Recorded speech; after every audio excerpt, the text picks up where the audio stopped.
Hello, everyone, and welcome to Startup Yale 2024. We're so glad that you're joining us today. My name is Johnny Scafidi. I'm the Director for Community Outreach and Engagement at Dwight Hall at Yale. My name is Ali Lopez. I'm an engagement coordinator on the Student Executive Committee at Dwight Hall. Thank you. We wanted to share a few notes. First, a simple housekeeping note. You will notice that we have representatives from Cosign with us tonight to offer interpretation services, and they will be taking turns located right here at the bottom of the stage. So if you would like to see them better, we encourage you to move yourself into a position to see them. I also want to acknowledge City, who turned out their entire staff to support Startup Yale. If you have a question about anything at all, pretty much related to anything in life, find somebody with a blue jacket, one of these lovely fleeces that we're wearing. I especially want to thank Claire Lineweber, the executive director for City, and especially Abby Winslow and Matt Gyra, who are the co-leads for Startup Yale. And I can't thank everybody on the team, but please know that we are grateful for you. Before we kick off tonight's competition, we'd like to take a moment of gratitude to state that we acknowledge that Indigenous peoples and nations, including Mohegan, Mashantucket Pequot, Eastern Pequot, Schaghticoke, Golden Hill Pequot, Niantic, the Quinnipiac, and other Algonquin-speaking peoples have stewarded through generations the lands and waterways of what is now the state of Connecticut. We honor and respect the enduring relationship that exists between these peoples and nations and this land. We also wish to acknowledge the importance of April 4th. This is the 56th anniversary of the assassination of Dr. Martin Luther King Jr., which happened in Memphis at 6 o'clock Memphis time. And we honor his commitment to nonviolence and to economic justice, which is an appropriate theme given the Haven Civic Innovation Prize tonight. We are here at the 9th Startup Yale, and we'd like to thank Mind Trust for sponsoring Startup Yale this year. And we also want to highlight that there are 7 prizes over the next 2 days that will be given out, totaling over $160,000 to ventures that are trying to change our world. There are 6 workshops and a fireside chat. This space, the beautiful loggia at the Hotel Marcel, will be converted into a fireside chat during a podcast. And there are over 300 meetings taking place, many of which already happened tonight. Dwight Hall is truly honored to be the prize manager for the New Haven Civic Innovation Prize, and we look forward to this exciting event tonight. Dwight Hall and all Startup Yale partners are committed to fostering meaningful inclusivity, and we welcome your thoughts on today's event.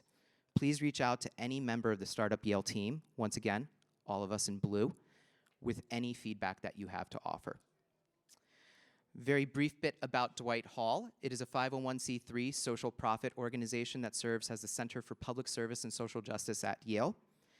And our values include a commitment to the common good, compassion, diversity, growth and learning, partnership, critical reflection, and student initiative.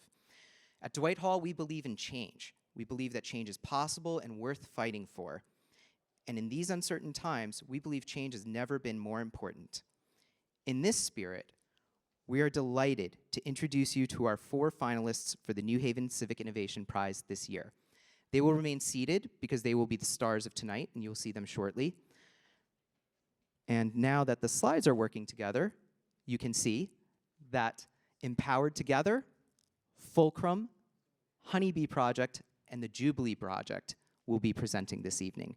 Each team will go for about 10 minutes, and then there will be a little less than that in question and answer session with the judges.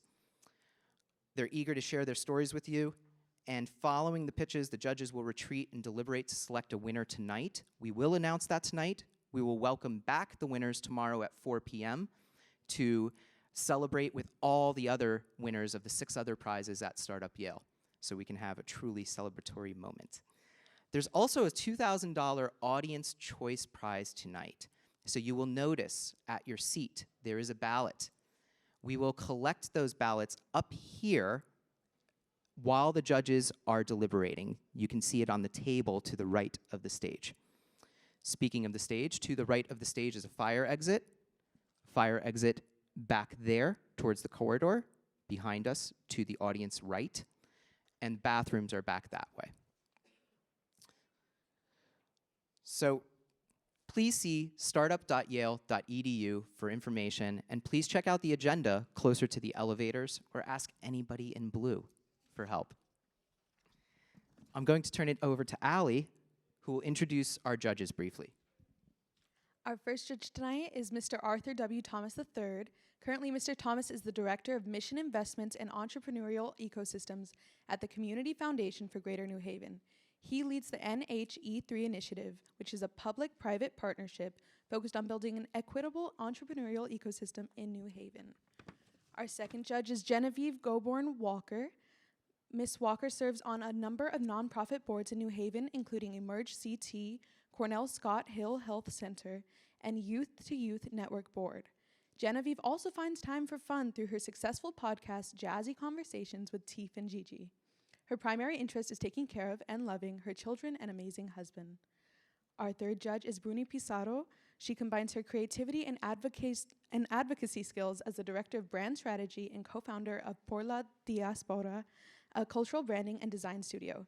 Her work focuses on connecting brands with the Latinx community through culturally driven design and bilingual communication. From 2020 to 2023, Bruni served as Executive Director of Junta for Progressive Action, the oldest Latina social service in the greater New Haven, Connecticut area. And our final judge today is William Ann, who is a senior at Yale University, where he's currently pursuing a double major in biology and English. William's commitment to his studies, involvement in leadership roles, and contributions to Dwight Hall's initiatives have shaped him into a well-rounded individual ready to make a positive impact in both academic and social spheres. And now, let's hear from our finalists. First up, Empowered Together.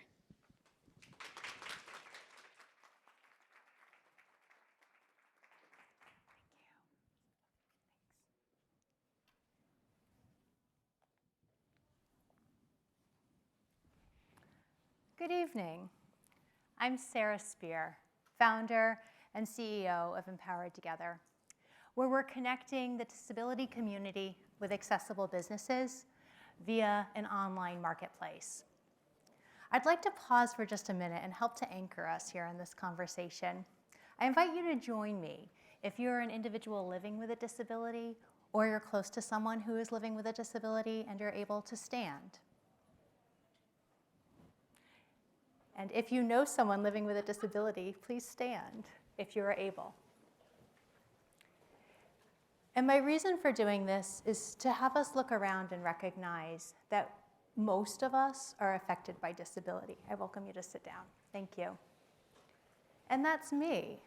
I'm the mom of 2 children, one of whom has a developmental disability. She's autistic. And we tried to find recreational opportunities for her. So we tried a dance class. She melted down. We tried gymnastics. She misunderstood the instructions and got hurt. We got to hear through word of mouth about our local dojo, where the sensei was able to differentiate education. We heard about cheerleading, where there was a special ed coach who could actually work with her and pair her with an older cheerleader. And we found success, but that was after a lot of heartache. Empowered Together began as a virtual community for parents and caregivers of children with disabilities. And what I learned is that I was not all alone in this search. And I'm actually representative of millions across this country. 66 million Americans live with disabilities. They hold $490 billion in purchasing power, and yet 80% say that their customer experiences are failures. So they've got money to spend, but they're receiving poor service. If we look at the other side of this equation, businesses have capacity for more customers, but they're also subject to the Americans with Disability Act's Title III, whereby 10,000 lawsuits are filed a year against businesses, and businesses are paying up to $75,000 for the first violation. So again, they have capacity, but they're non-compliant and they're at risk. So our marketplace connects the needs of the consumer with the needs of businesses. We are digitizing this word of mouth of sharing of resources, and in digitizing it, we're also democratizing it because everyone has access to it, and it doesn't matter who they know or don't know. We're also focusing on compliance and an excellent customer experience first by working with the business owners. So like many demand aggregators like Yelp, this is something that has been done before. We're just applying it in this new context of accessibility. Businesses become more accessible. So a business will request a review. I'll go out. I will be literally testing the pressure of their doors. I'll be measuring how high the grab bars in the bathroom are from the floor. And in the case of Strangeways, this company, I measured the ramp that leads up to their retail space. And what Strangeways did as one of our first customers was buy the accessibility report that they were able to receive having gone through this audit. So they could see areas that they were compliant and not compliant with ADA. We also go beyond, because we're cross-disability, to look at ways that the business can be accommodating to neurodivergent individuals that aren't really covered under ADA very much in terms of sensory needs. And then Strangeways is now we're putting together a plan for how they upgrade their accessibility to become more accessible and de-risk their business because they're no longer at risk of being sued for noncompliance with Title III of the Americans with Disabilities Act. Now, this is the first place that we're starting because this also speeds our entry point to revenue, because this doesn't depend upon the critical mass of users or businesses in the marketplace. So I just want to anchor us in why Empowered Together is starting here, because this gets us some revenue from the very get-go. That businesses can de-risk their business, that's a win for them, and it's a win for us. Businesses can also expand their customer base. So Devil's Gear Bike Shop is a really great example of this. We went in, did the accessibility overview with all the tools, and met with Johnny B and Greg, who are the co-owners there. And then the very next weekend after their listing went live, they had a user in a wheelchair come in, a customer, who's a secondary market that they haven't been advertising to, but they were able to repair his wheelchair. And then businesses can also pay to sponsor the marketplace and reach more customers that way. Partnerships are how we're reaching our paying customers. We're partnering with economic development agencies. And then local businesses can pay for the accessibility report, starting at $150 depending upon the space that we're reviewing. And they can also pay for help with those upgrades and for sponsorship of the marketplace. New Haven has the right mix of ingredients to make this pilot successful, and that's why we're starting here in New Haven. There's a population of 100,000 individuals living with disabilities here. We have organizational support from some wonderful nonprofits that are supporting individuals with disabilities. We have city buy-in because we've got the Office of Economic Development that wants to spur business, especially in the wake of COVID, and the Office of Services for Persons with Disabilities that also wants to bring consumers back into the community who are living with disabilities post-COVID. And finally, leadership at economic development agencies are behind what we're doing. Like I said, there are other demand aggregators and even in the accessibility space, but nobody is prioritizing the business and de-risking the business from ADA, which actually makes the business a more welcoming environment for users, for consumers to come in as individuals living with disabilities. So that's one area that we are particularly unique in carving out an advantage. And businesses love us. We offer great support. We expose them to new customers. And they recognize that consumers with disabilities are great customers and loyal too. We started ideating in 2020. We built a virtual community when I went full-time in 21. In 22, we received funding from Visible Hands to pilot with Logan. We actually learned during that pilot insights that this virtual parent community was asking for specific resource recommendations. And that's when we pivoted to the marketplace model. We received funding from NHE3 at the Community Foundation to pilot here in New Haven. And we were just named the New England Representatives to Place Builders Fellowship, which gathers us with entrepreneurs from across the country who are working on building equitable entrepreneurial ecosystems, which is what we're doing because we're connecting the small business entrepreneur with a diverse, underserved consumer base. Prize funding is going to go to a couple deliverables over the next quarter.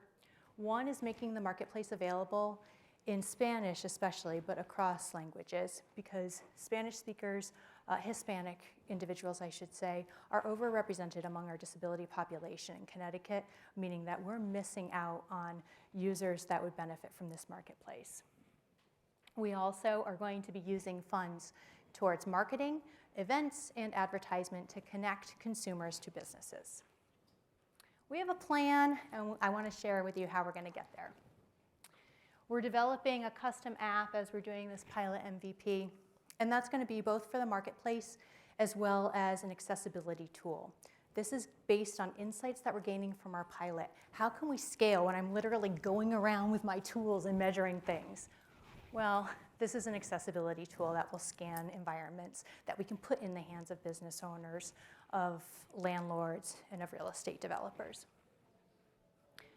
With that, we'll expand into new business verticals, and we also want to launch a freemium model so that we're making revenue from both sides of the model of the marketplace.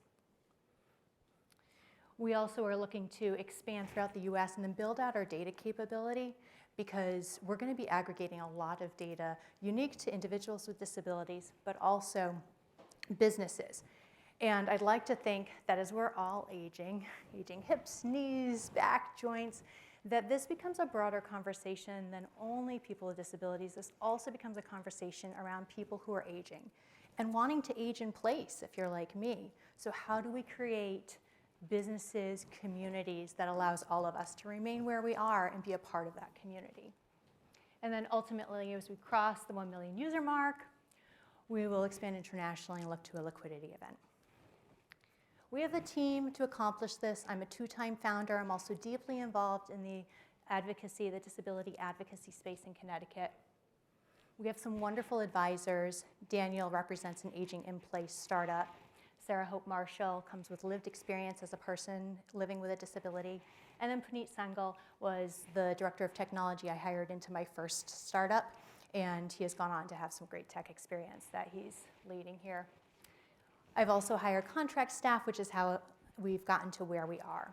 So thank you for this opportunity to share with you that we're empowered together, connecting the disability community with accessible businesses via our online marketplace. And I welcome you to scan the QR code and join our marketplace. Thank you.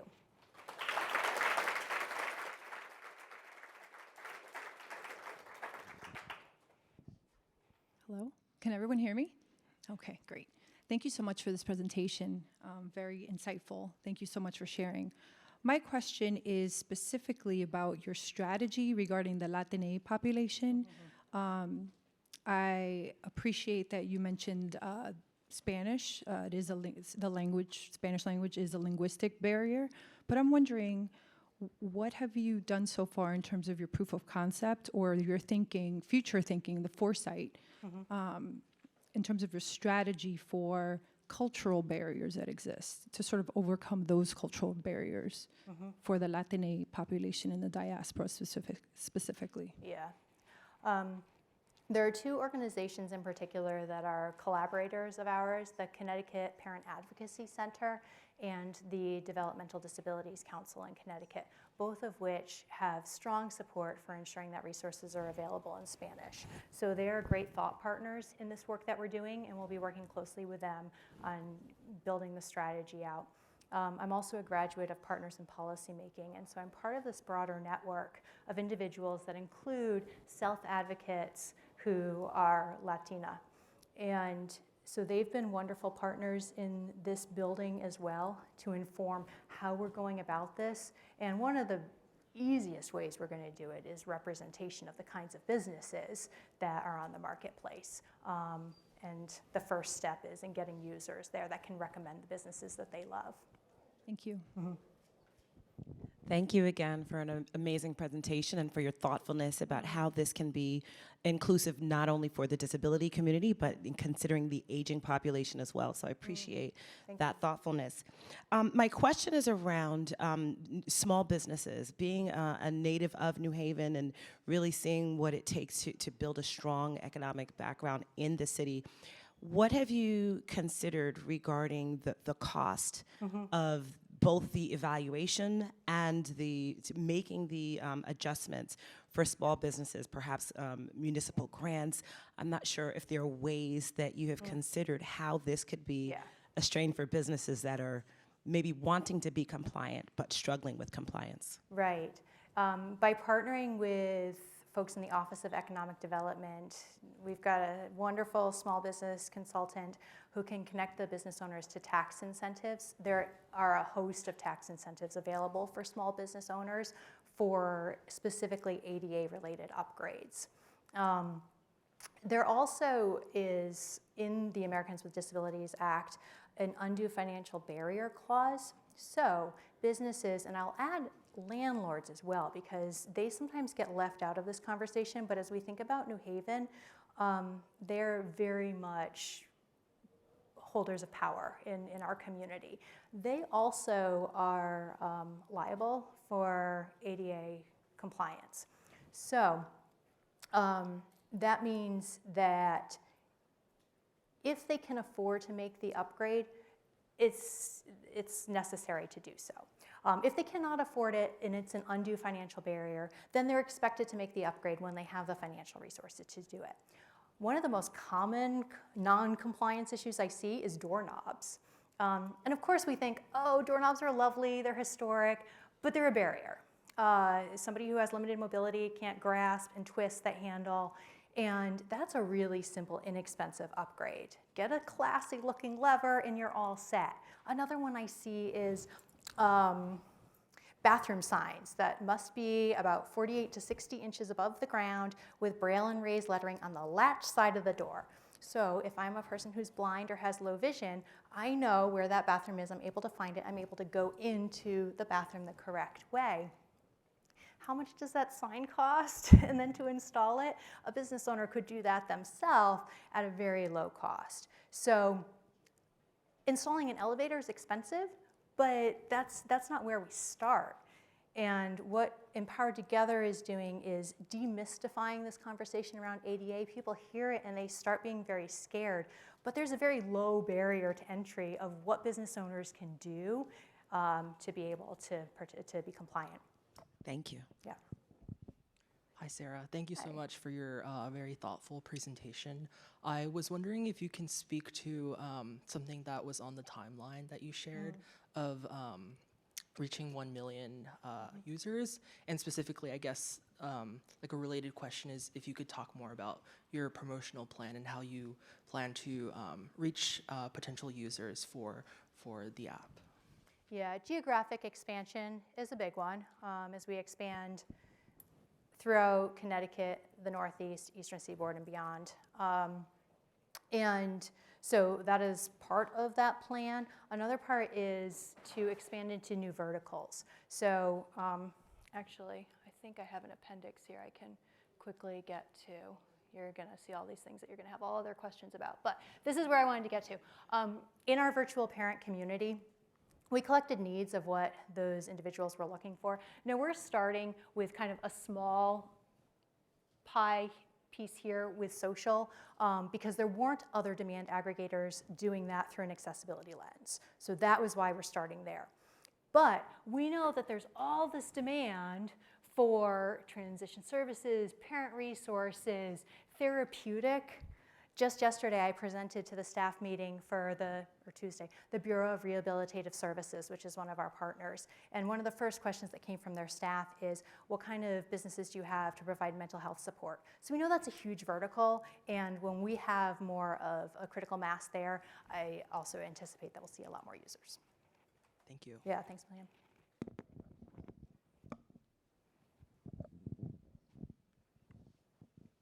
So I thought we were moving forward because I know time is limited.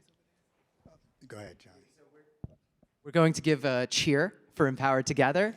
And I'll thanks, see you Sarah. later. So we don't want to disadvantage any of the teams, but we're also mindful of the time. And so we're going to have 8 minutes for Q&A. And so all teams will have that time. Thank you so much. Up next is Fulcrum.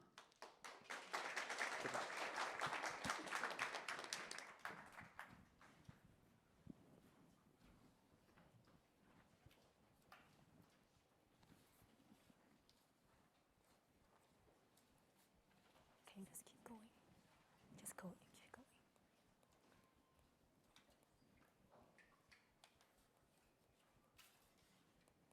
Okay. Oh, here we are. Sorry. Okay. Hi, everyone. My name is Lori Jimenez. I'm a Yale College student, a registered dental hygienist, and the founder of Fulcrum Care. Hello everyone, I'm Jing. I'm a designer. I'm in charge of the marketing, product, and strategy at Fulcrum Care. Before we get started, I'd like to tell you a little bit more about myself. Before coming to Yale, I received my dental hygiene degree at a community college, and I worked as a dental hygienist for 8 years. I came back to school with the mission to make dental care accessible for communities that are frequently left behind in the healthcare industry. Our mission at Fulcrum Care is to address the unmet oral health needs of Husky members with chronic health conditions. And our vision is to improve the health of marginalized communities by eliminating barriers to dental care. Husky is the Medicaid of Connecticut. And Husky adults are riddled with challenges when it comes to accessing care to meet their oral health needs. This begins with the low availability of dental providers willing to take Husky insurance due to low reimbursement rates. When it comes to the insurance itself, there are high rates of denial for services due to gaps in coverage, which then causes these services to fall on Husky members to pay out of pocket, which Husky members simply cannot afford to do. And so there is a trend seen year after year of low utilization rates of dental services among Husky adults, which causes worse oral health outcomes, which is directly related to systemic health conditions like diabetes and heart disease. This impacts 1/3 of New Haven's population because 1/3 of New Haven's population depends on Husky. So let's meet Jose, a Husky member and works and lives in New Haven. We're gonna walk through his journey in getting dental care in recent time. He's been very concerned about his dental care because he's noticed that his gum bleeds a lot. And he's been diagnosed with gum disease 3 years ago, along with other chronic conditions, heart disease and diabetes. He hasn't been able to see a dentist for 3 years because of COVID, and his clinic is no longer taking his insurance.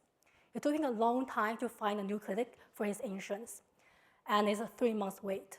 On the day of his appointment, he woke up early to catch a bus for an hour ride to a clinic. On the bus, he already will feel very stressful because he had to take off work. His family is already struggling financially, and taking off work means he will not be able to bring home any money that day. At the clinic, he was told that his gum needs urgent treatment, and in the worst case scenario, he might lose his teeth. However, this treatment was not covered by Husky, and he knows that he will not be able to afford the treatment. Jose feels so helpless walking out of the clinic. So how do we begin to transition to a model of equitable care for members like Jose? We believe that a model that works needs to eliminate the disparities that exist in the current dental care industry. And to do that, we believe that we fundamentally have to change the way that dental care is accessed and delivered. And that is what we aim to do with Fulcrum Care. Fulcrum Care believes that we need to invest in prevention of disease, and we do that by educating patients and giving them the tools and the resources to take control of their oral health. We also believe that a care needs to be delivered, that needs to be tailored to the unique needs of a patient, not just based on the services that their insurance covers. And we also believe that in order to truly increase access to dental care, we need to prioritize addressing the social barriers to care that patients experience. And so how do we start? We start with a pilot to test a more equitable way to deliver dental care. over a period of 6 months, I will be working with 20 Husky members in partnership with a primary care physician, a general dentist, and community organizations. Through our partnership with a primary care physician, I'll identify high-risk patients with chronic conditions that have unmanaged gum disease and other oral health needs. With a general dentist, I'll be working to provide in-person care to address these oral health needs. And then I'll also work with community organizations to make sure that patients are connected and receive the resources they need to address their social barriers to care. Our goal with this pilot is to develop an equitable dental care model that will improve the health outcomes of Husky members. And so for our care timeline, in the first phase, I'll focus on evaluation, on identifying the patients for the pilot and assessing their oral health needs, as well as their social needs, and scheduling patients for an in-person appointment with a dental provider, and also connecting them to the resources they need to address social barriers to care. In the next phase is the treatment phase, and this is where I'll work with a dentist to provide restorative care as well as gum therapy. And in the third phase of our pilot, we'll be focused on prevention.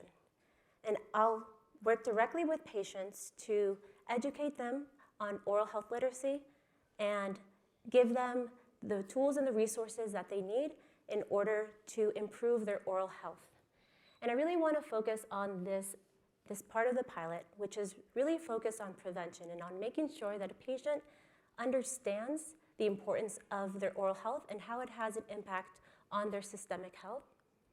And so I'm providing that support and that reinforcement through care management, which will be provided virtually, and in-person services as well, which will be provided through routine in-person cleanings. So with that model in mind, let's reimagine Jose's journey. This time, during his routine visit to his primary doctor, he'll get connected to our dental hygienist. And in this case, will be our founder, Laurie, who will do like risk assessment on him and schedule him to see a dentist within a week. Fulcrum Care also provides transportation assistance, so on the day of appointment, he will be driven to and from the dental clinic. At the clinic, he will receive the care he needed based on his condition and without any worry about his coverage. After the treatment, our dental hygienist will reach out for follow-up care and for health coaching.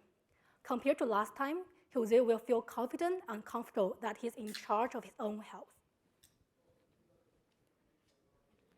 And so the roadmap for the pilot is we aim to launch the pilot in the summer. And leading up until that, we aim to raise fundraising and over the following couple months, work to onboard and develop partnerships with providers and community organizations that will be part of the pilot. During the pilot, we'll be tracking key performance metrics like oral health literacy improvements and health outcomes, and also satisfaction with the model itself from patients.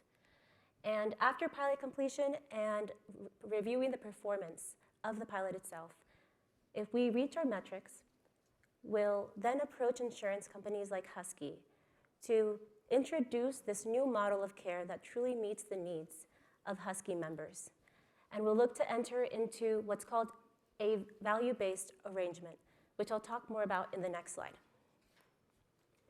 And so when it comes to how Fulcrum Care is financed, in the first phase, we'll be working under a fee-for-service reimbursement model, which is a traditional way to deliver care. However, because of how there are gaps in coverage, and we believe in delivering the care that a patient truly needs, not just what's covered by their insurance, we'll be working to fill the gaps through grants that we'll apply to. But what we ultimately want to transition to is a value-based model. And a value-based model looks at a patient holistically, because a value-based model is focused on health outcomes. And so this means it's not just about the treatment of a patient, it's also about social barriers, care management, all of the services a patient needs to actually deliver better health outcomes. And that is what this model will achieve. This has actually been adopted more completely in medical care, but it's very slow to integrate into dental care because of the infrastructure of many dental practices. And so these are some partnerships that we've already begun to develop, and we're looking forward to including many, many more. And so we're asking for you to invest in the opportunity to create a more equitable dental care model for the future.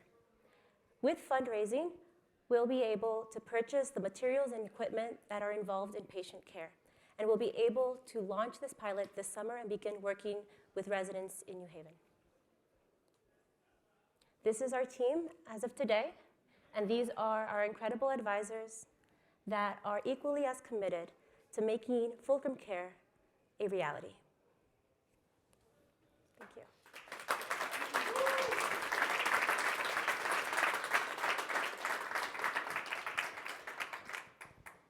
Thank you for not only the presentation, but the thoughtfulness you put in providing this really intervention and bringing an integrative model to the dental field.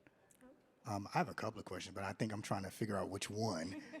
One comment is I think you should start talking to Husky sooner, period. That's a mountain you're going to have to climb, and it's going to take some time. Yeah. Number two is, I guess the question is, in your holistic approach, right now, you're the practitioner and the care manager. Yeah. How have you anticipated the challenge of recruiting more people like you at this phase, and what that's going to take to really prop up your minimum viable product? Right, great question. So I actually believe that it won't be as difficult because the current culture in healthcare and in dental care is very toxic. And it actually has created a lot of burnout and providers leaving the industry. So for hygienists themselves, it's actually the #1 reason that hygienists have left the field because of the toxic culture. Because we were trained to provide care for a patient, not to just treat them like another number. And so I actually believe that we will not have trouble finding hygienists to turn into this model of care versus the ones that they're currently doing. And I've already spoken with fellow hygienists, and this is a form of care that they're really interested in being a part of. No, that's great. My recommendation would be to start building that pipeline now, so that you already know how you're going to solve that problem when you're presenting to future partners and funders. Right, thank you. Great job. Thank you so much. Thanks so much for your wonderful presentation. I learned so much about this sort of nuanced industry that's so needed. Let me ask, I'm going to just get a little personal, Sure. if I may. My mother meets that sort of threshold, I guess, right? But she's out of New York. It's a little different. But let's say her name's Anna, and she's about late 70s, is tech insecure, has a flip phone, like what they used to call an Obama phone, and refuses to be tech savvy just because she doesn't need it in her eyes. Right. She's on Social Security, lives in low-income housing, and has chronic conditions like type 2 diabetes and hypertension. Yeah. How would you administer care to her if she lived in Connecticut, given that she's tech insecure? Right, great question. So we actually are not focusing so much on the tech side of this right now. We are focused more on making sure that we're delivering the care how it needs to be delivered to the members that we're working with. And so I want to just put the technology aside, because when I say that care is going to be customized to the unique needs of the patient, it includes that. It includes if a patient isn't able to be tech savvy and can't access care through technology, that's my mom too, then we're looking at different ways to deliver that care. And we're looking at different ways to even maybe be able to penetrate communities that are usually harder to penetrate into, like a healthcare bus or something like that, where we're able to meet a patient where they are and not have technology be a barrier. So, yeah. Thank you. Thank you. First, I want to commend you, because this is, when we talk about healthcare, I think, unfortunately, dental care is one of the last topics on the table, and there's many issues, some of which you've already addressed. My question is around the service delivery model. When I'm thinking about, I know you mentioned the fee for service. What does that look like in terms of the primary care, the primary dental care provider that would be providing the interventions? And then there's the oral hygiene part of the visit. I know that those are actually also often billed separately. So how does that work in your model, where you, as I understand, would be providing the oral hygiene piece, as well as determining some of those social determinants? Right. And then there's the actual treatment for care. Have you spoken with providers about how that split in terms of fee for service would happen? Yeah, so generally the way it works is that for the gum therapy that I'll be providing, that's going to be billed to insurance, and also the restorative care that a dentist will be providing will be billed to insurance. And so those are services that are covered by fee for service. Things like when it comes to social barriers to care and making sure that patients receive the resources that they need. That's actually not something that's billable. And so this is care we're still going to be delivering because it's an important part of making sure patients get the access they need. And so that's part of like where we're looking for grants to fill those gaps. And actually the Connecticut Health Department, or Health Foundation, I'm sorry, they're an organization, and they have grants available specifically. If you look on their website, number one is innovative ways to deliver care, more equitable ways to deliver care. That is their number one project that they're looking to invest in. And so that's what we'd be looking to fill in those gaps. Thank you. Hi, Lori and Jane. Thank you both for your thoughtful presentation. I was wondering if you could speak to how you think about the word equitable in terms of like just how you conceive of it and how it kind of drives the ethos of your project. Yeah, absolutely. So I believe that what started this idea was the realization that the way that the current dental care industry is designed is meant to serve a specific population that can actually afford dental care. And so it consistently underserves a population that can't. And so when it comes to equitable dental care, we are now creating a model of dental care, of dental services, and a dental model that is designed to meet the needs of a population that has been historically underserved. And so that's what we mean by equitable. People get dental care access, and it meets them where they are. Thank you. Thank you so much, Fulcrum. Please help me welcome to the stage.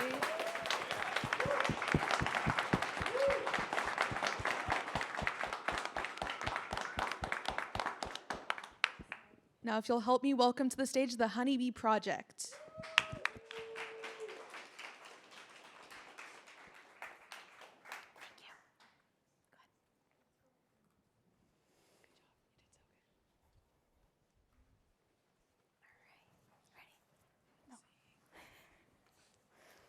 Hi, everyone. Thank you so much for being here. My name's Sarah. I'm a clinical social worker by training and the founder and executive director of Honeybee Project. And I'm Alex, a photographer, student at Gateway, and junior beekeeping instructor at Honeybee Project. Honeybee is a nonprofit social enterprise that's powered by youth for youth. We're New Haven's most resilient adolescents and young adults engage in transferable job skill building and employment opportunities within a trauma-informed therapeutic context. They install honeybee hives and pollinator-friendly gardens in disinvested neighborhoods, host free workshops on backyard beekeeping and planting for pollinators, and run a marketplace. I could talk all day about bees, and I could talk about how these little magical creatures gave me hope when I needed it most. I could talk about my experiences working at community mental health clinics and working in various capacities with the Child Protective System, and why I believe these systems need a change. But it's people that Honeybee's model seeks to impact most that you should be hearing from, like Alex. For some background, I grew up in the Hill neighborhood of New Haven. I'm a first-generation college student.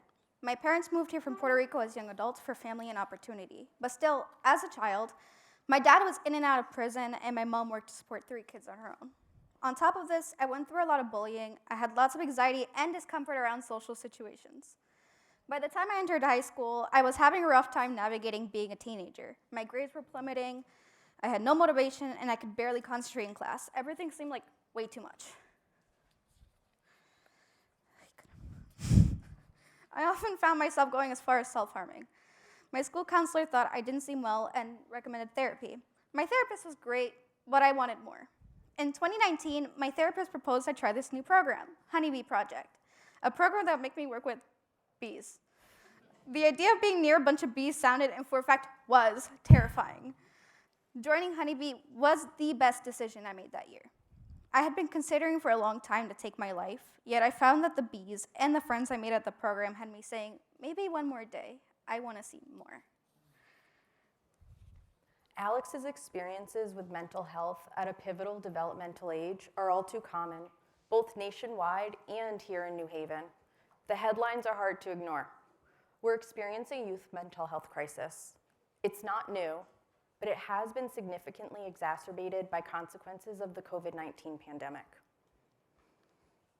The statistics are jarring. What's even more jarring is the rates are higher in New Haven and even higher amongst BIPOC youth. These statistics are the youth who are referred to Honeybee Project. They're referred from intensive in-home programs, outpatient clinics, child protective workers, and juvenile probation officers. Without comprehensive supports and interventions, many of these young people will become permanently dependent on the state. Mental health, school truancy, underemployment, they're not issues that can be addressed in isolation. They must be addressed together to offer our young people the best chances of success. And that's why Honeybee has created a new system. Honeybee's unique model incorporates 3 pillars of change, all of which contribute to our mission of promoting equitable job preparedness and healing amongst our most resilient youth. Let's start with youth development. All youth at Honeybee Project start as trainees in a 15-week job skills training program during which they're referred to as beekeepers in residence. Here, youth are introduced to honeybees and beekeeping. They build, they paint, and install beehives in pollinator-friendly green spaces. They experience workshops in resume development, creative outlets, and support in identifying transferable job skills. We integrate tracking exercises and mindfulness practices. Each trainee is assigned a mentor. Mentors are there to help with things like navigating barriers to attendance, transportation, decreasing social anxiety, and drafting a resume. Mentors are supervised by a licensed clinical social worker who serves as a bridge to youth referral sources and facilitates connections to outside resources. Participants graduate as beekeepers and with an array of achievements in interpersonal skills, self-efficacy, and nature education. They also receive a stipend for their contribution to the garden and community. Graduates go on to fill a multitude of integral roles as paid employees. Employed graduates continue to receive supportive on-the-job training. They meet weekly with a social work intern to check in on any barriers to workplace success. They attend weekly personal and professional development workshops, contribute to program decision-making, participate in community events and awareness-raising initiatives, and they help to create a welcoming, safe space for new participants. Youth employees also power a marketplace with honeybee harvested honey, pollinator seed packs, and beeswax candles.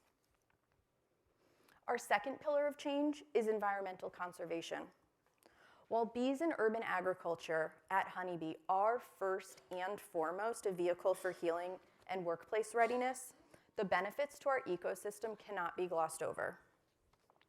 These benefits include increased pollinator habitat and foraging resources, enhanced honeybee health, and increased pollination of the food we eat and rely on. Honeybee's emphasis on installing pollinator gardens in disinvested neighborhoods is also meant to mitigate climate change's urban heat island effect. The heat island effect is the phenomenon where urban areas, like my home neighborhood, experience significantly higher temperatures compared to their surrounding rural or tree-lined areas. Our pollinator-friendly green spaces have the potential to be game changers, reducing surface temperatures, increasing carbon sequestration, and mobilizing the surrounding communities to internalize a sense of responsibility in environmental stewardship. For our youth, engagement in environmental conservation offers a sense of purpose and belonging. There are physiological impacts from beekeeping too. The vibrations created by bees buzzing have been linked to various therapeutic benefits, including stress reduction and anxiety relief. Further, at Honeybee, we believe that for those with trauma responses, being around thousands of swarming, stinging insects can trigger the fright response.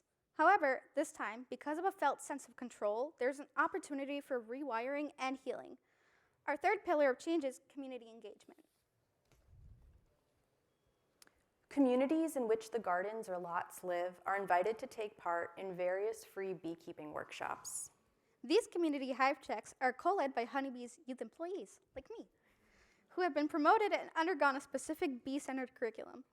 Additional free workshops involve building native bee hotels, foraging for pollinator seeds, and identifying solitary bees and butterflies.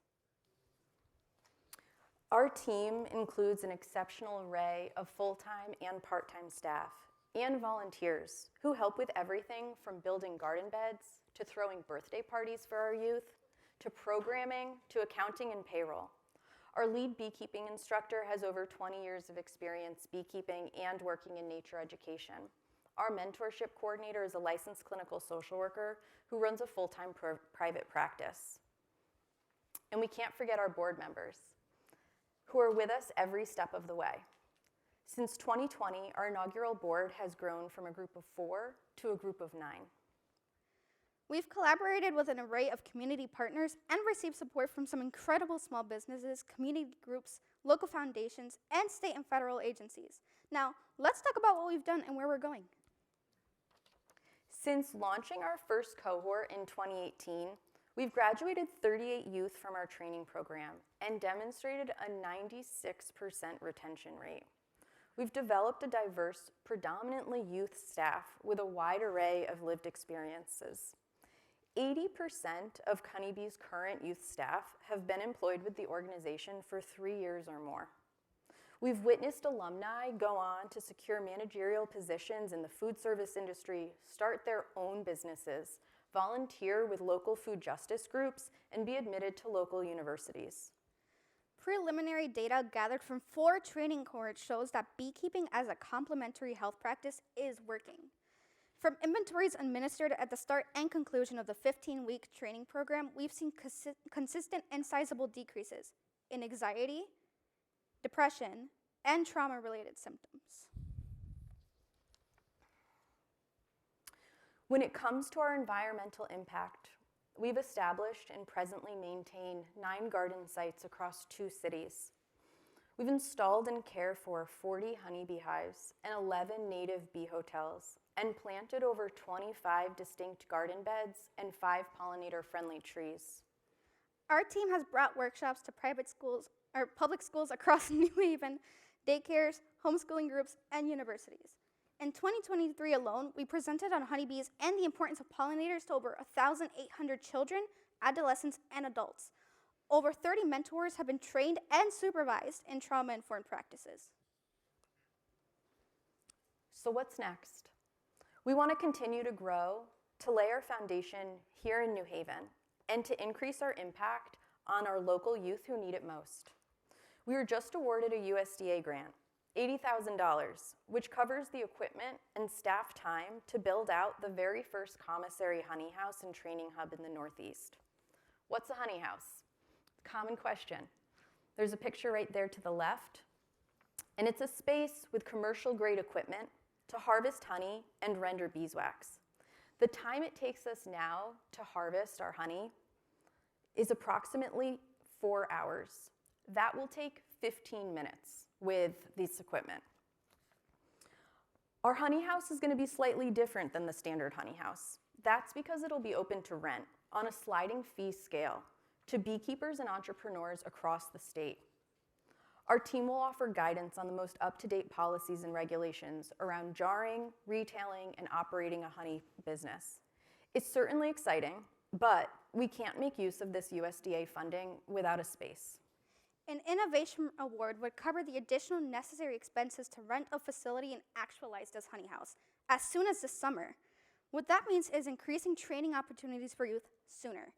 The opportunity to double the amount of honeybee honey harvested this summer, which would mean generating an additional $10K in income, and the launch of an accessible, inclusive training space for beekeepers and entrepreneurs of all backgrounds across the state. This will also bring us closer to our next goal, opening a brick and mortar retail site, complete with plants and flowers, a coffee and tea bar, and honey-inspired baked goods. We couldn't be doing what we're doing without you all. So thank you again for being here, for inspiring and empowering our city's youth to be their most brilliant, unique, and talented selves, for filling the gaps in existing systems and creating a brighter, greener, sweeter, and more hopeful New Haven in all neighborhoods. To get involved, like signing up for one of those community hive checks and putting on your own bee suit, or to just follow along, visit us online at honeybeeproject.com or follow us on social media. Thank you. Well done, Brian. Right. Hi, thank you both so much for this really thorough and thoughtful presentation. I was wondering if you can speak to any potential plans to reach more youth in your programming, because it sounds like there are a lot of external factors that you're looking at in terms of like the potential storefront and then the honey house, you called it. But just to think back to the actual students that you would be impacting through the program. Yeah, sure. So we have both these training cohorts for trainees, which is 15 weeks, and then we also have our youth employees.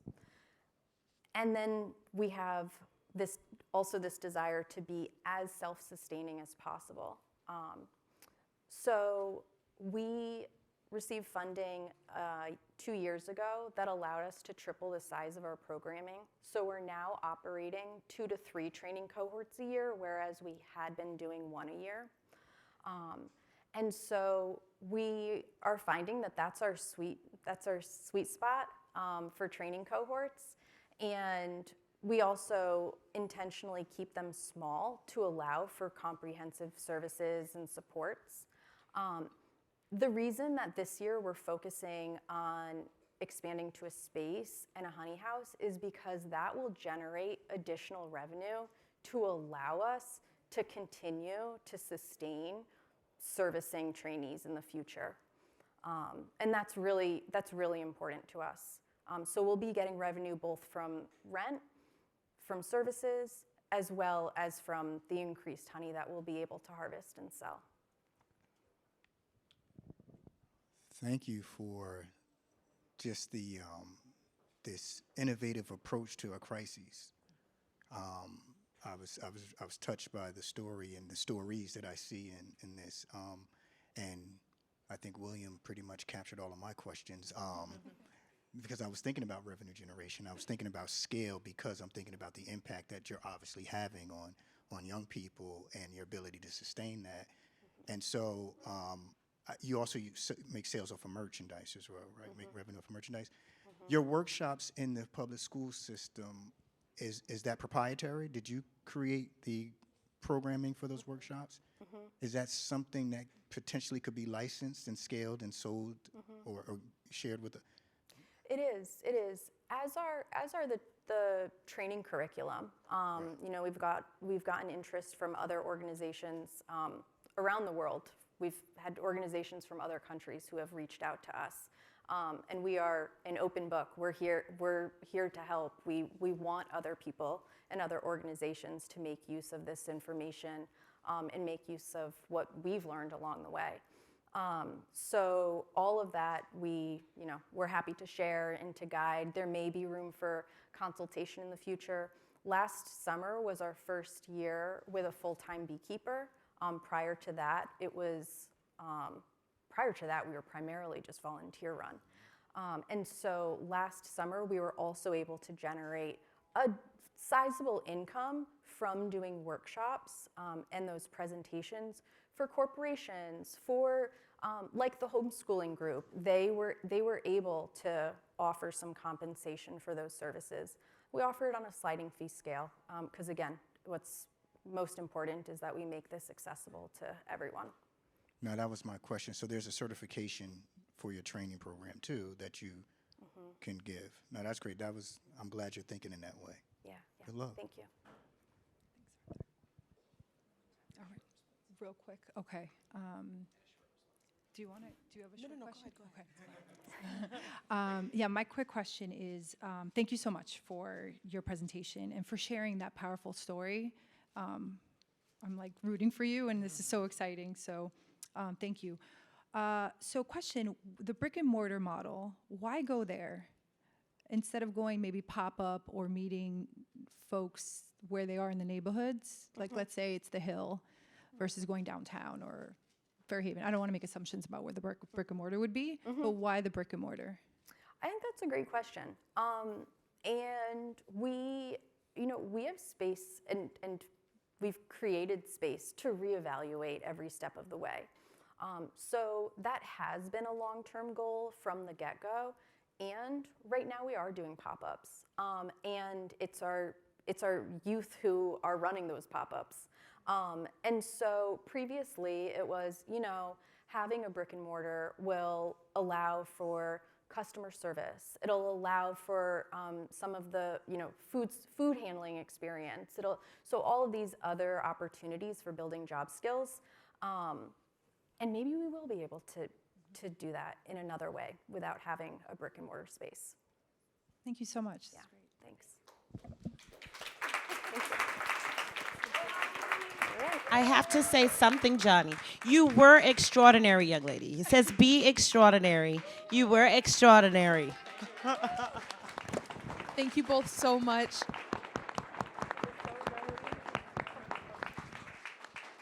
Please help me welcome the Jubilee Project.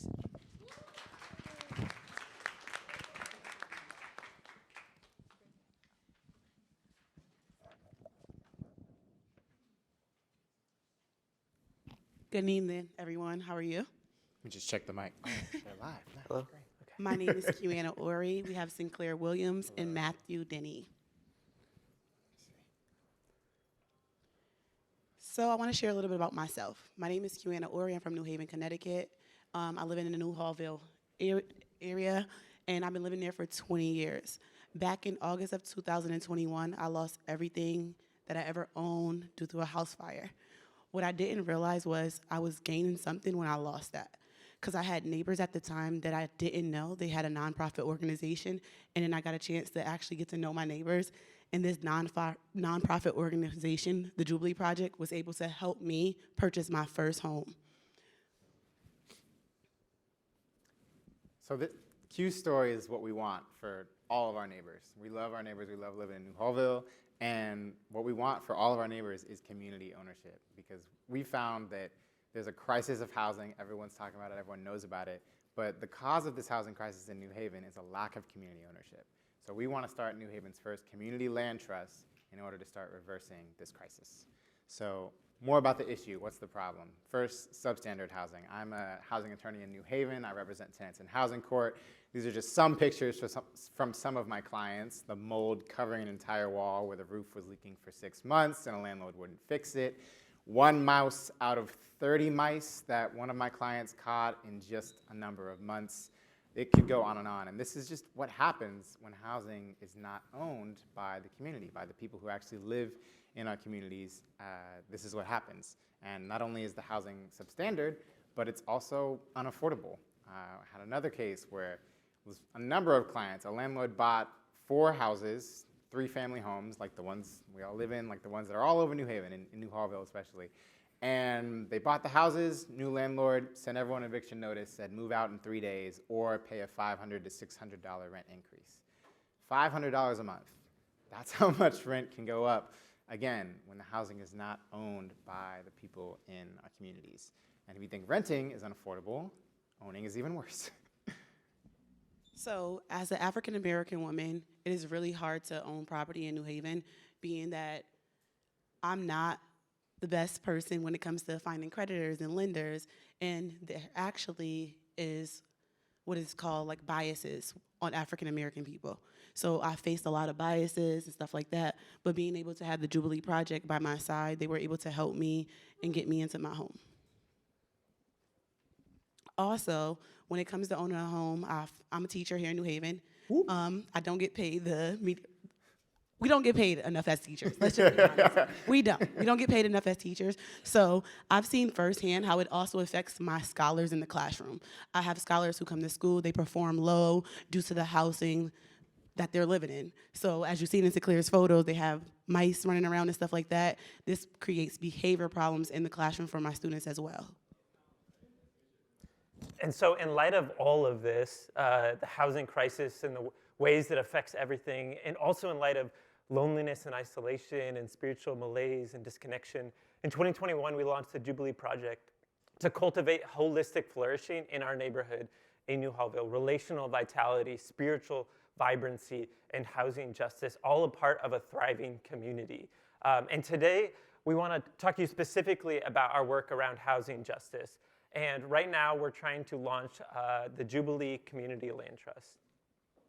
So you might be wondering, what is a community land trust? There's lots of definitions. I like this one. It's a community-controlled nonprofit organization that acquires land and stewards it permanently stewarding the land for community needs. And think of it this way. Normally, housing goes to the highest bidder, right? It's like a monopoly. And whoever has the most money on our street, particularly there's a couple landlords who would love to own all 24 houses on our block.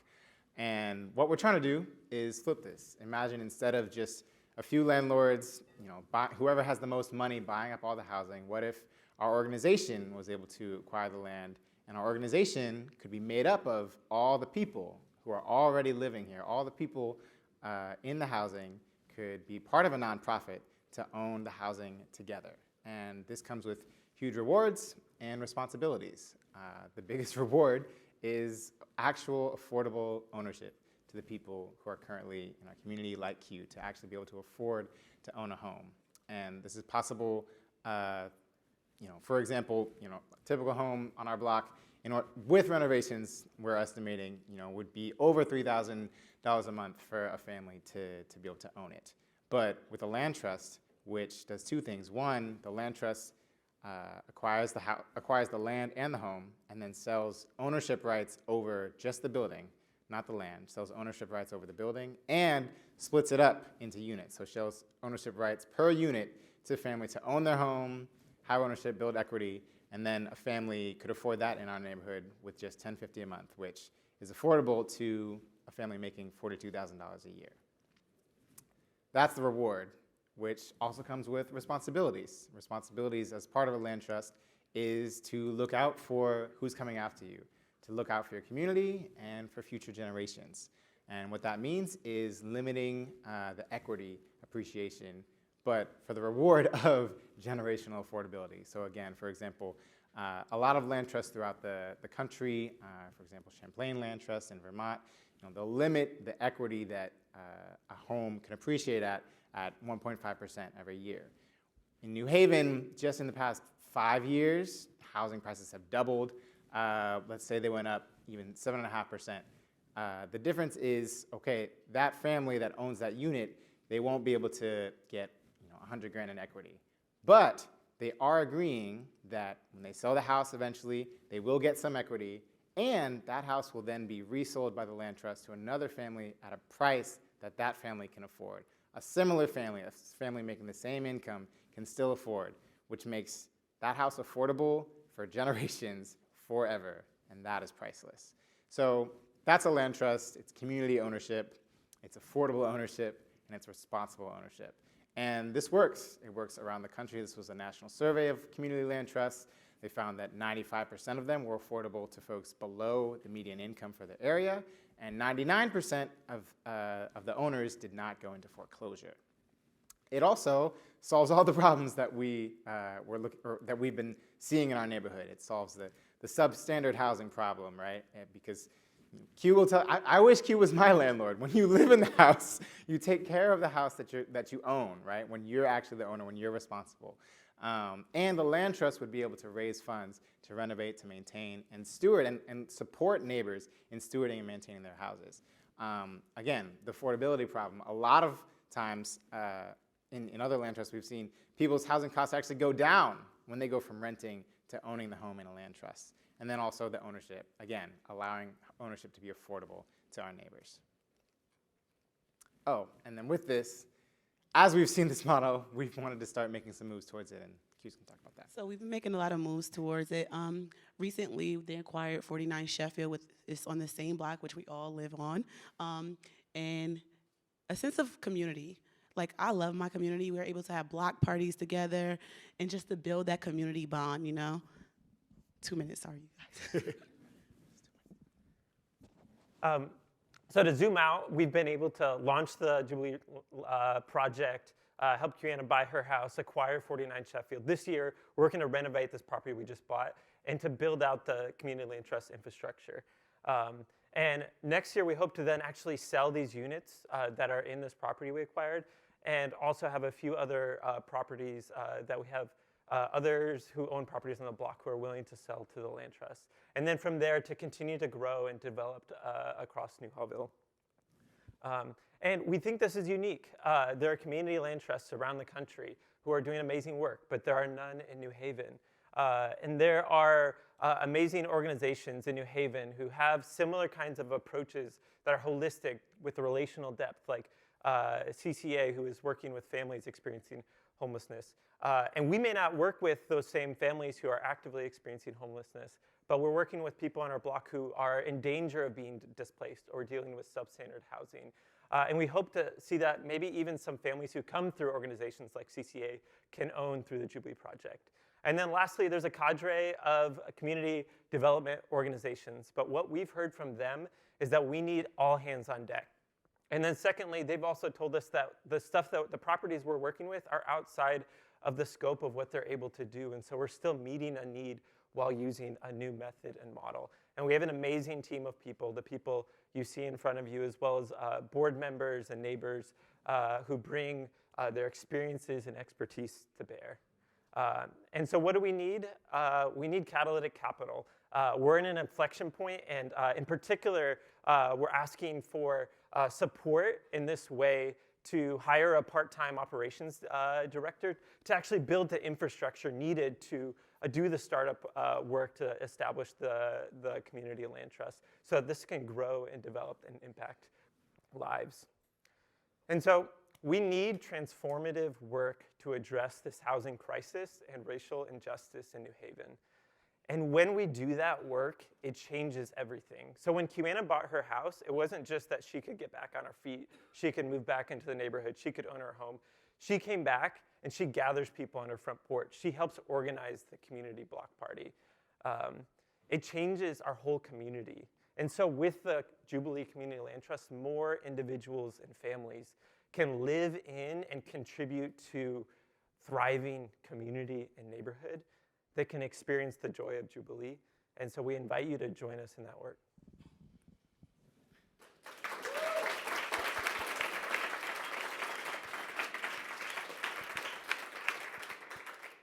I want to thank you for addressing a problem that is not only prevalent here in New Haven, but the housing crisis is a national epidemic. And so the work that you're doing is critically important. And as a former New Haven public school teacher, I feel your pain. My question for you is around membership in the Community Land Trust. How is it determined who can purchase? I mean, aside from what the normal practice is for selling and purchasing homes, how does it work in a Community Land Trust? So there's different models. One, for example, uses a point system, which might be something that we do. We haven't decided yet, but it's like a point system. For example, it could be points for how long someone has lived in the community. It could also be points for things like, have you done homeowner education, right? Have you done things that can prepare you to be a homeowner and to, like, you know, have a sustainable home ownership? There could be points for, I should have had these written down, should have had a whole slide about these. But again, or actually we talked about getting even like references from neighbors, right? Like points for, okay, what do other neighbors say about you, right? Are you already living in the neighborhood? Or if you haven't, could you get other references from the community to say that you would be a good fit for the community land trust? Thank you.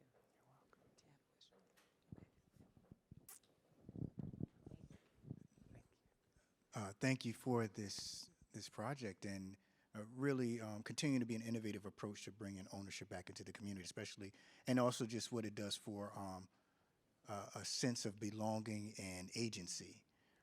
It's really something special to own property. Does a person have to be owner occupied? Yes. Yes. And is it limited to people living in that neighborhood, or can someone from outside the neighborhood come in and purchase? We really want to prioritize people who live in or from New Hallville, but certainly want to impact people more broadly. So it's like we want to prioritize people who are from New Hallville, but also know that there are so many other people and want to also consider them as we're able. Right. So right now we have a number of neighbors who we've kind of already talked about this, who already I think would want to do an application and be next on our list. But as we scale, right, the more we scale, the more we would have to figure out. And already I think we're probably going to, with the application for whoever comes next, have a point system in place to be able to prioritize and decide who gets this opportunity first. I'm rooting for New Hallville, though. That's where I'm from, so yes. And I'm just thinking about, I'm praying and hoping that this thing takes off the way you want it to, but I'm also thinking about sustainability and succession. Are you intentionally now cultivating the future leaders of this trust from New Hallville residents, or have you been thinking about that because of your passion and in order to continue the impact? So I'm just thinking about what's that look like? Yeah, that's an amazing question. And I think that's one of the beautiful things about the community land trust model is you're not only providing a place to live and own your space, but it's inviting you into leadership. You actually are part of the decision making over your space, and you're also part of building community in the block and in the neighborhood. And so there's a natural built-in leadership development that's going to then empower those people to lead and create change even further beyond that. That's going to outlive what we may do. And so we think that's a really important part of it. Right, and one of the classic CLT models is to always have at least a third or more of the board of the organization be people who live in the neighborhood, who live in the housing, and that's, I think, definitely going to be one of our goals as well, to make that always, to have that always be true. Thank you. Thank you. Oh, do we have more time for another? Okay. Quick question. Oh, thank you so much for the presentation. I'm going to jump right into it. You had a data point there of 1.5% equity versus 7.5 on the market. Can you explain a little bit about that difference and who would take that 6% if that is the way it works? Right. So no one would take that 6%. So the way that, the 7.5 was just a hypothetical. We don't know how the market's going to go up, right? But we would set 1.5 as part of the rules, it would be a ground lease for if you're buying into the land trust, if you're going to own a unit in the land trust, then you're agreeing you will sell back to the land trust at a set rate of appreciation. So whether it's 1 year from now, 30 years from now, 99 years from now, whenever you sell, that's the price you're going to sell back to, so that we can guarantee that at that time, a family could afford, a similar family could afford, below the median could afford to buy that home. So as far as the appreciation, however much New Haven, similar homes around are going up, appreciating, they could be going up as much as the market says. But as long as a home is in the land trust, unless the members of the land trust all collectively together decide that, together the community wants to change that rate, wants to change the amount, it's never going to appreciate more than the amount that's set by the land trust. I guess if I could follow, from a sustainability perspective, and to bring that, let's say the 6%, the hypothetical 6%, into the pot again, so that you can reinvest. Right. Is there a way to do that, you think, legally, from a legal perspective or a strategic perspective? Right. So it would be something that the land trust could decide at any point. So it would be in the bylaws of the land trust, for example. And there's like model bylaws that I've been looking through that that would be something that I would want to require, a supermajority of the board to actually make that kind of change. But it could be changed at any point. Got it. And maybe 2 quick points on that point is that most of the people on our block we're thinking of are currently renting, and they're not getting any equity. And so you might not be able to appreciate at an unlimited amount, but the money that you're paying in rent is still paying down the principal, and so you're gaining some equity. And then the other thing is our block is gentrifying really fast. And so a lot of these folks aren't going to be able to live on our block in 5 years if we don't do anything now. Right. So 75% of New Hallville used to be homeowners. Now it's flipped. Now it's 25% are homeowners. So that's what we're trying to reverse with this as well. Makes sense. Thank you. Thanks so much. No more time. Okay. Thank you, guys. Thank Thank you.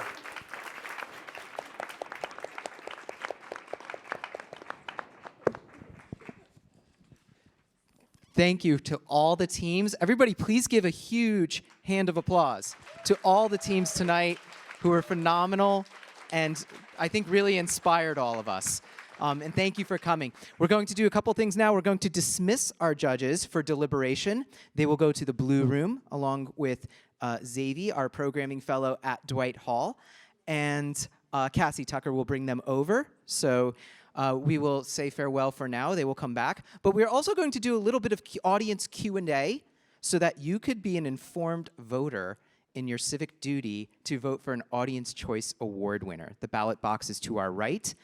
Note cards, 1 vote each person, can go in the Audience Choice box. Lizzie is going to tell you what criteria to keep in mind. This is Lizzie Charavano, our volunteer series coordinator at Dwight Hall. Hey y'all. So this year marks the 5th iteration of the New Haven Civic Innovation Prize. It awards up to $15,000 to the best student or community-led venture or project focused on benefiting the city of New Haven. This year's prize aims to catalyze student and community-led innovations that address and are informed by community priorities, particularly related to continued recovery from the health and economic crisis of the COVID-19 pandemic. Prize applications were open to all community members, not just students. That's really important to prize. Before we bring everyone up to do an audience Q&A though, I have been informed that there is a birthday in the house with Miss Gabby Walker, the daughter of the judge. So yay. So yeah, we just want to wish a happy birthday. So if yeah, you got a gift. Congratulations. For lending us your mother on your birthday. I have other sizes, so don't worry. Just put out the biggest cut, unfortunately. So this is just a tight T-shirt from Dwight Hall at Yale to say thank you and happy birthday. Yeah, happy birthday. Happy birthday to you. Happy birthday to you.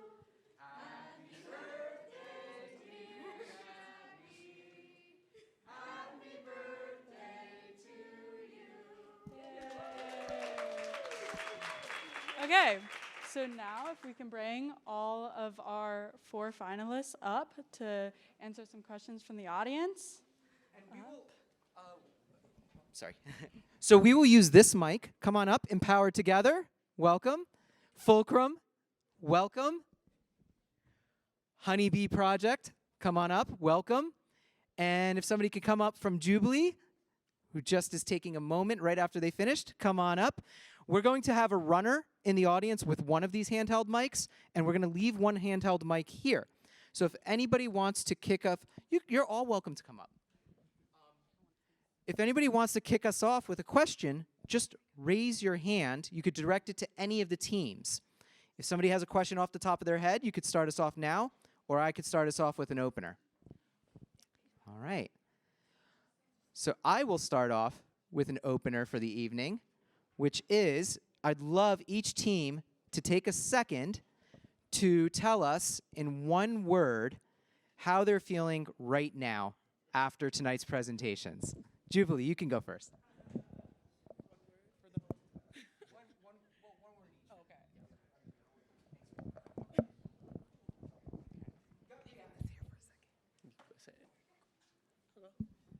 My reaction would be grateful. Grateful for this opportunity that you guys gave us to pitch and see where it goes for here. My word is energized. I feel extraordinary. I got the shirt to prove it. I'm relieved. I'm inspired. And hopeful.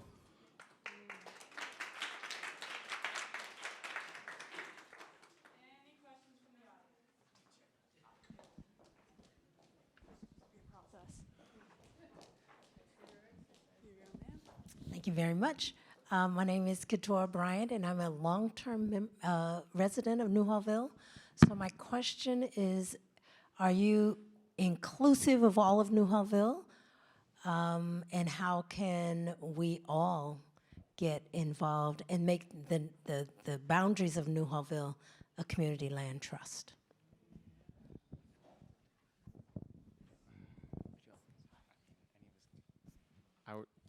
I would say we would aspire to be one day absolutely inclusive of all New Hallville. We're not there yet, but we would aspire to be and aspire to partner with others as well, you know, because I think it's not just going to be us at the end of the day, right? Like there's amazing nonprofits and other organizations already. We're meeting even more, right, who are new. So I think all of us together, you know, can and should work together. Yeah, I think we're starting on our block because that's where we live and that's where we see the nearest opportunities. But we would love to partner with others across New Hallville and people on every block to make stuff like this happen. So, I have a question. You guys made my job difficult in choosing who should I, all of them are very inspiring. One word for me is inspired. My question is for the B project, the school student. Yeah. So you said the hissing sound of the bee and being with the community helped you with the anxiety, mental health. Is that generalizable? Can you say it would work for all kind of students of your age or in that age gap? All gender, ethnicity, if they have some kind of mental health, if they just take this Bee project, do you think they would all be relieved, or is there anything else do you think that could also relieve them? Well, you know, I started Honeybee technically when I was like 15. I think I was like freshly 15. So I mean, considering from then to now, and all the people I've met because of Honeybee and through their cohorts and stuff, I'd say it works. And I've met so many people within my age group and younger than me even now, and back then, like from then to now, I've met people who always around my age group that always started off the program one way and always ended the program knowing that something was different. And whether I can't speak for everybody, but I can speak to what I've seen. I can speak to the people I've met. I think it would work.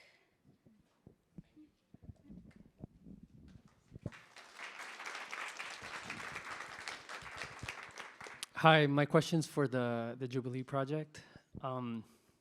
It's a two-part question.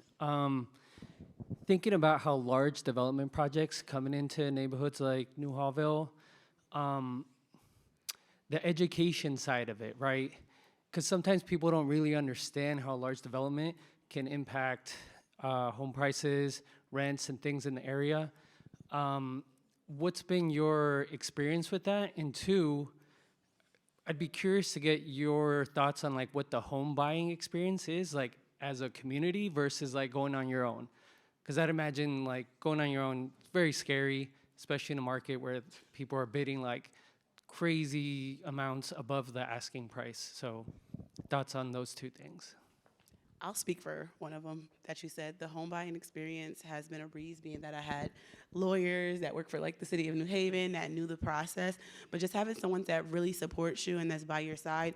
And like you said, big time loans of investors are coming in and sweeping up all these homes in the neighborhood. So it makes it really hard for someone like myself who's lived on Sheffield for 20 years to have the opportunity to purchase a home when they're raising the home at above what it's worth.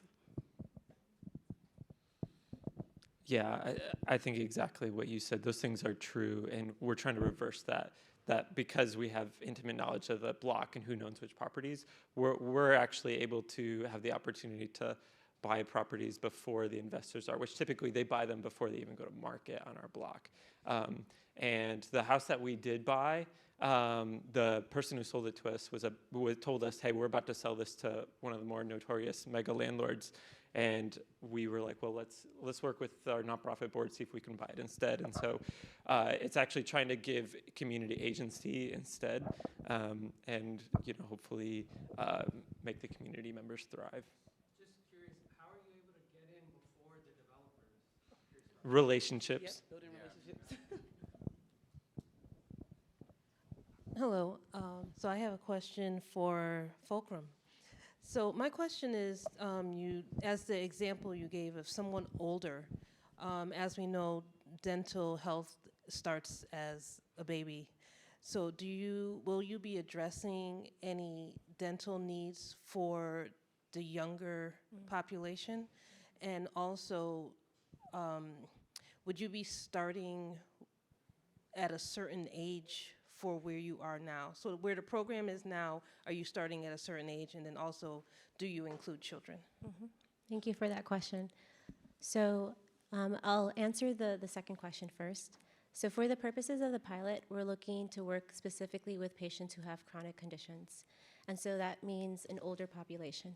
And so we're looking for patients that are at high risk with chronic conditions like diabetes or heart disease, because we know that those are conditions that if they do have unmanaged gum disease, that it has the biggest impact on their overall health. And so to answer the question about if we're working with children, right now our main focus is working with adults because that's the area or the population that's actually most underserved in the Husky population. We see trends when it comes to utilization of dental services, and children have about 60% versus adults have about a 30% of utilization. And so as enrollment increases in adult enrollment in Husky, actually the rates of utilization are decreasing. And so we're trying to fill that gap to ensure that adults are not left behind. And I also want to mention about the importance of the education for children. It starts at home.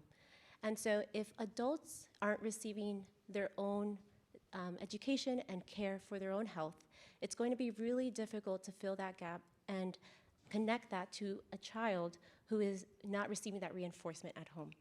And so we want to make sure that we're covering both bases. Thank you for your question. Does anyone else have any questions? Hi, thank you everyone. I have multiple questions. So I'll just start with Jubilee. I think from what I'm getting, you're saying that technically the project is scalable. That's the community land trust, right? So my question is, if it's scalable and you go beyond New Hallville, would you have multiple community land trusts in each location? And how do you intend to then manage that, given how it's very community focused? Now you won't be, residents of that community, and how do you grow that? Maybe I should. Yeah, so just to use New York as an example, New York has over 15 community land trusts, but they have different models. So most of them are location based. So there's one land trust in this neighborhood, another land trust in another neighborhood, and then some of them are. There's one that's the interborough community land trust that's scattered around. So either is possible. I think we're open to either. The scale could either be that we start where we're at and we expand from our neighborhood, or there could be other, land trusts that start in other places that we work together and support each other in that way. Hopefully that answered their question. Then for honeybee, I'm just curious, why bees? Yeah, because the whole the goal of the project is really great, and I think it's very impactful. Kind of seeing Allison here, and I kind of talked about your graduates and how they've gone on to do other things with your life. But I'm just curious as to how you started with that idea of bees and every other thing that came with that. I did say I could talk for days about this, so I'll try to keep it short. But I really, for myself, I got to a point where I was burnt out, I was disheartened, I was navigating my own personal stuff, and I found I found bees through beeswax. So I actually got totally hooked on making beeswax candles, and just like, that's what I would, don't need to go into that too much, but made a lot of beeswax candles, and I wanted to source beeswax locally. And so I reached out to beekeepers, and this is when I was transitioning from New York City back to New Haven. And I was blown away with the number of beekeepers that were willing to just sit down and talk and have uninterrupted time and answer whatever questions I had. And that to me indicated that there is some sort of passion there that I really had not witnessed in any other realm or hobby of my life before. And so I pretty immediately decided, all right, I'm gonna try this. And I got my own bees, and I found that at the end of the day, the one place I wanted to be was with my bees. We love a good bee pun. And they're really, I didn't discover anything new. All of the beekeepers who have been doing this for years, for centuries, they already knew that beekeeping is, some people call it their form of spirituality. Some people call it their mindfulness practice. Some people call it their therapy.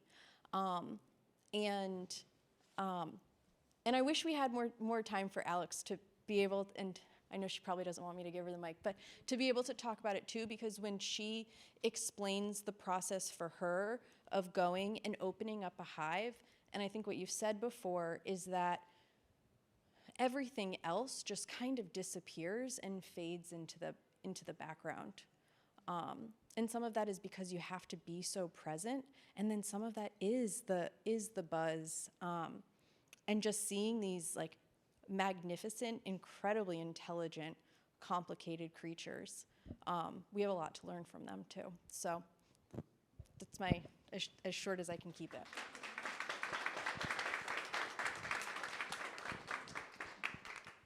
I have one more question. I'm sorry, I know I'm monopolizing the mic, but I just really found your presentations really fascinating, and I had a lot going on in my brain.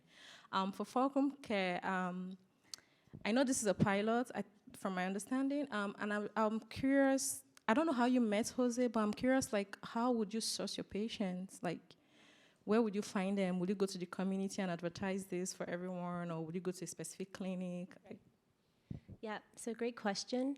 And so the idea for the pilot specifically, because we're only onboarding 20 members, we'll look to work with a primary care physician and actually source the patients from the patients that they see and they manage the care of. And so specifically who we're looking for are individuals who are higher risk and who have chronic conditions and have the unmet oral health needs. So that's a primary source. And so that's a way that we're also trying to integrate more into medical facilities in order to ensure that a patient that has chronic conditions that span across specialties are receiving comprehensive care. Well, I got the mic and I have a question for Empowered Together. So I used to work in accessibility down in the foothills of the Blue Ridge Mountains, down south, you can tell by my voice. And it gets very finicky down there because of the geographical position and the way the mountains work. And so there's a lot of exceptions to disability law that people are granted. And I was just wondering, as you plan to expand past New Haven, past Connecticut, past the Northeast, how are you going to kind of keep like the different laws in mind and the different exceptions and just working with all of that? Yeah, it's a wonderful question. So our standards are based in the Americans with Disabilities Act of 1990, but they also are based on the Connecticut statutes, which sometimes differ from ADA. In addition, we have standards around neurodiversity that ADA doesn't cover and Connecticut statutes don't cover either. So it is specific at a state level. There are plenty of places around New Haven that are grandfathered in for historic reasons. So the accessibility tool that I talked about is a really cool thing that we're looking forward to, because that addresses building from the ground up, so that we're looking at the new buildings in communities and how we're creating community in the future to be more accessible. So it's a both and. Thank you.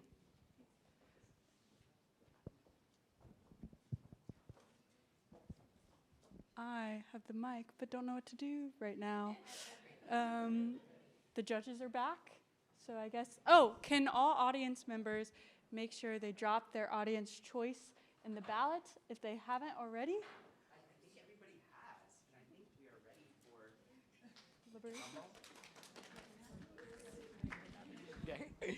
So, the moment has come for us to congratulate everybody once again on a really wonderful evening, for inspiring us, for kicking off Startup Yale. Check out all the events tomorrow. Shuttles will run every half hour from campus at 10 Hill House, back and forth here to Hotel Marcel. And I will start by announcing the Audience Choice Award first. The Audience Choice Award, a $2,000 prize, drum roll please, go for it, goes to Fulcrum. Congratulations.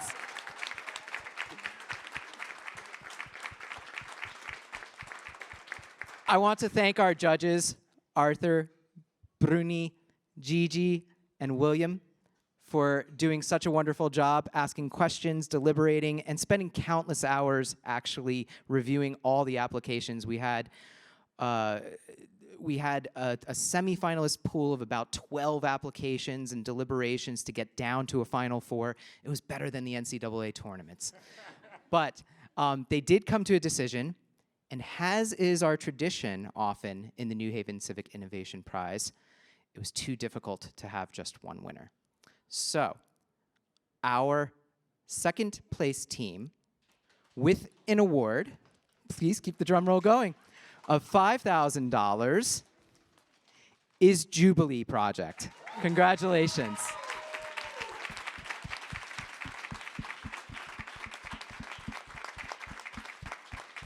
And I think we'll do photo ops down there, or you want to do it up here? Yes. So come back tomorrow at 4 p.m. to get your big check. But we'll give you real funds as well, don't worry. But you'll get to celebrate with all the other winners. So I think we're done for the night, right? No, we have a grand prize winner, don't we? Okay. Our grand prize winner, drum roll please, and receiving $10,000 in support is the Honeybee Project. Congratulations.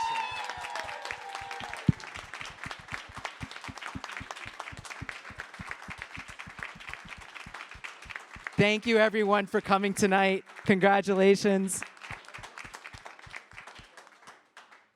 I did it. Yeah, I did that first. There you go, Audience Choice Award. We only had one big check, so. So thank you once again, everybody. Have a wonderful evening. Thank you to Empowered Together, to Fulcrum, to Honeybee Project, and to Jubilee Project. Thank you so much for all the work that you do.